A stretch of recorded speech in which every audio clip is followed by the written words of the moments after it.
All right, so another method you could use, this is actually what I used last century. It's called grouping. All right, it's an old method, grouping method. It's actually on Khan as well. You might see this on Khan, so I'm going to write this down. So if you get some help on the Khan Academy, they'll show grouping on there.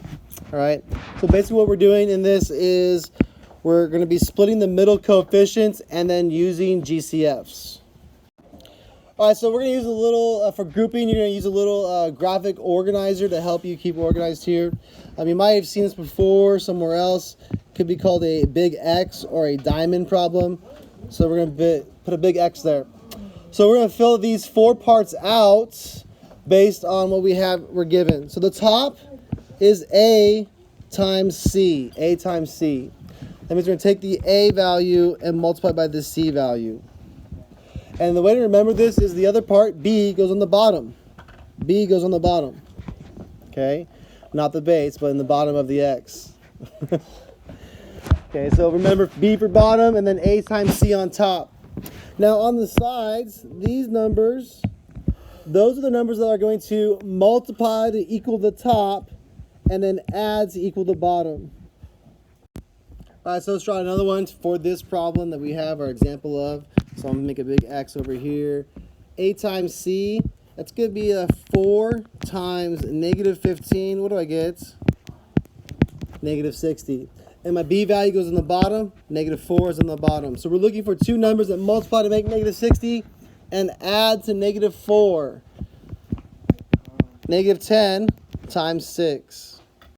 All right, so negative 10 times 6 gives us negative 60, and it adds to negative 4.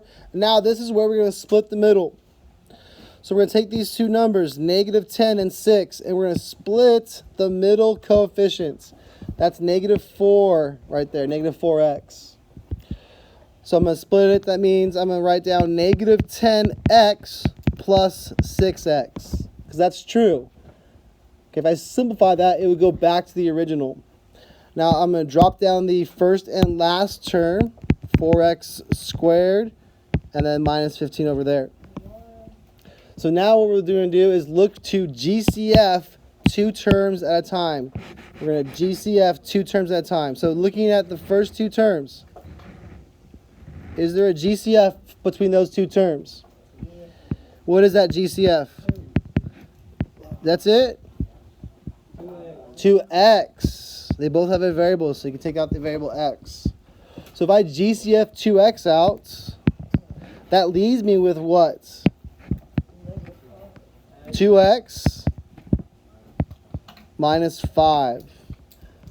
All right, so there's the first GCF, and now we do it again for the last 2 terms there. For positive 6x minus 15, what's this GCF? 3. Okay, so 3 comes out, positive 3 comes out, leaving what's reduced binomial there? 2x minus 5. You notice anything funny about that? They're the same. We have the same binomial in both parts here. Okay, if that happens, you did it correctly. And that's one of your binomials in your final answer. So we'll write that right here.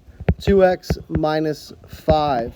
Think of what we're doing is that's a GCF that's coming out, a binomial GCF. Okay, what's still there though? The 2x and the plus 3 are still there. That's the other binomial, 2x plus 3. And there's your factored form.